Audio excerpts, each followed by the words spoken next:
Hi there, in this lesson we're going to be looking at using corresponding parts of congruent triangles. And this is one of those things that is obvious or should be obvious, especially if we understand how congruent figures work. And basically it just says this: if we know that we have some triangles that are congruent, then we also know that the corresponding parts of those triangles are congruent.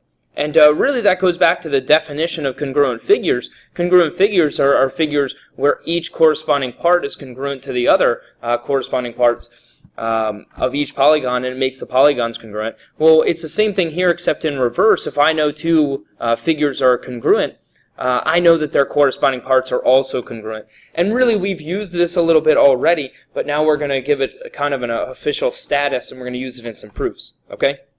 For example, if I look at something like this, I'm given that angle BAD is congruent to angle DCB, and that ABD is congruent to CDB, and I want to prove that segment AB is congruent to segment DC. So the first thing I'm going to do is I'm going to label the diagram a little bit. So I know that BAD, that's this angle right here, is congruent to DCB, which is this angle right here. I also know that ABD, which is this angle, is congruent to CDB, which is this angle down here. And so now I'm going to continue with my proof now that I have those things labeled, just because it gives me a nice visual so I can see what's going on up there. So I need my statements and my reasons. And if I want to make this a little easier on myself, I'm going to call this angle 1 and angle 2. I'm going to call this guy angle 3 and this guy angle 4. Just for labeling purposes, that makes this a lot easier. So here, for my given, I can just say that angle 1 is congruent to angle 2, and angle 3 is congruent to angle 4. And I don't mind if you do that on a diagram on a test or quiz. Okay? And that's given. So the next thing I'm going to say, essentially, I'm going to show that these pieces are congruent by showing that the triangles are congruent. And so the next thing I'm going to say here is I'm going to say that segment DB is congruent to itself. And I know that segment DB is congruent to itself because that's my reflexive property.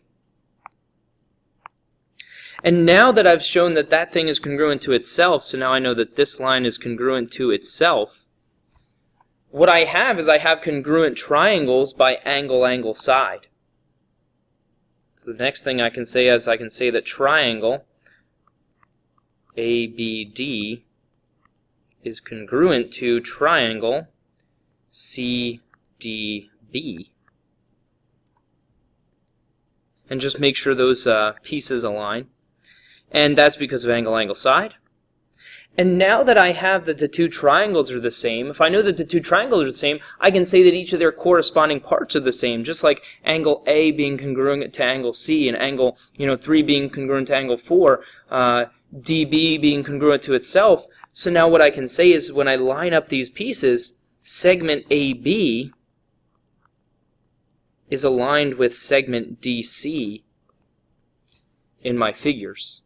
So I can say that those pieces are the same because of what was just stated above. The corresponding parts of congruent triangles are also congruent, and I'm going to abbreviate it this way: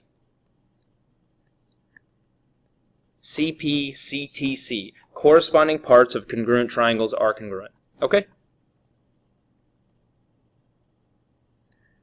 If I look at something like this guy, again, it tells me that AB is congruent to CB, so I'm going to label those. This guy is congruent to this guy. It also says that EB is congruent to DB, so these pieces are congruent. And I want to prove that angle E is congruent to angle D. And so the route I'm going to take here is I'm going to prove that the triangles themselves are congruent so that I can show that the pieces of each of those triangles are also congruent. So I need my statements and my reasons.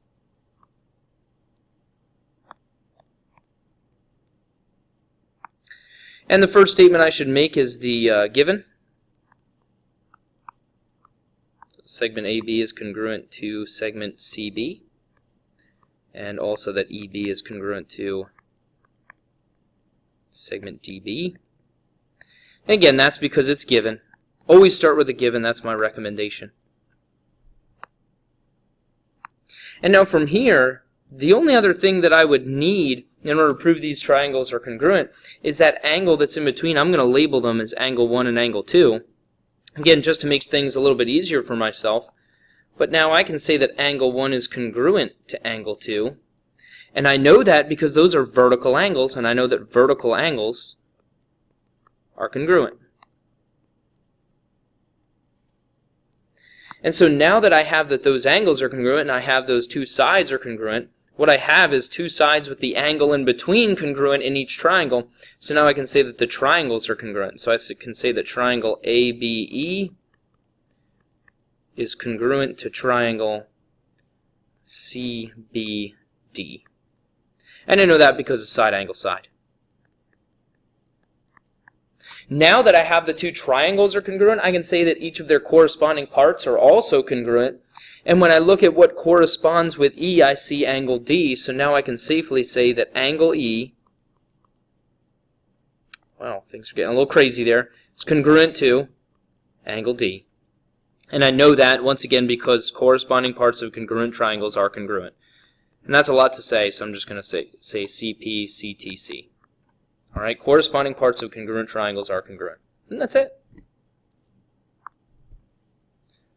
If I look at another one real quickly, again, it says that AB is congruent to AD, so I know that these pieces are congruent. I'm going to label them on my picture.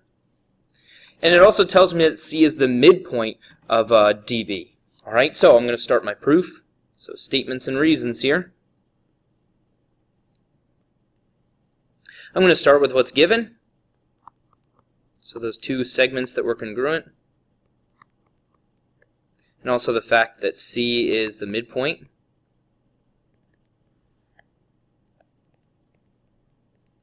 And feel free to abbreviate there a little bit. And that was given. And now from here, again, I still want to go the route of proving that these triangles are congruent. So I need some more information here. If I know that C is the midpoint, I can say that it splits that into two congruent pieces. So now I can say that DC is congruent to BC. And that's really the definition of the midpoint. The midpoint splits it into two congruent pieces.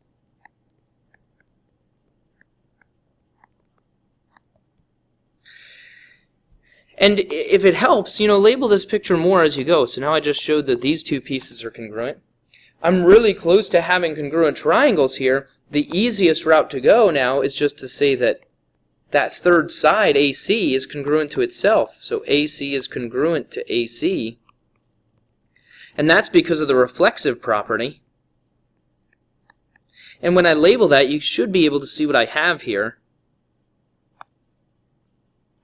Let me label it in red.